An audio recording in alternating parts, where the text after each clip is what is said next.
चला तर मंडळी, आज आपण मेथीचे भजे बनवूया। तर त्यासाठी सगळ्यात आधी मी बारीक चिरलेली मेथी घेतलेली आहे, उभा चिरलेला कांदा, पातीचा कांदा घेतलेला आहे, मीठ टाकलं, त्यानंतर हिरवी मिरची, कढीपत्ता, लसूणची पेस्ट, हळद, तिखट, ओवा, तीळ टाकलेले आहेत। त्यानंतर मी यावर थोडीशी कसुरी मेथी हातावर क्रश करून टाकली, 2 ते 3 चमचे तांदळाचं पीठ आणि बेसन टाकून हे सगळं व्यवस्थित मिक्स करणार। थोडं पाणी ॲड करणार आणि आवश्यकतेनुसार अजून यामध्ये बेसन मी ॲड करत राहणार आहे।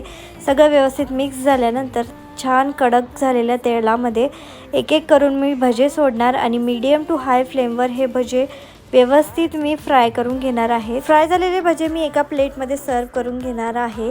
तर हे भजे तुम्ही नक्की ट्राय करून बघा आणि कसे वाटले हे मला कमेंटमध्ये नक्की सांगा। आणि हो, जाता जाता माझ्या चॅनलला लाईक, शेअर, सबस्क्राईब नक्की करा आणि सोबतच माझ्या इंस्टाग्राम अकाउंटला फॉलो जरूर करा।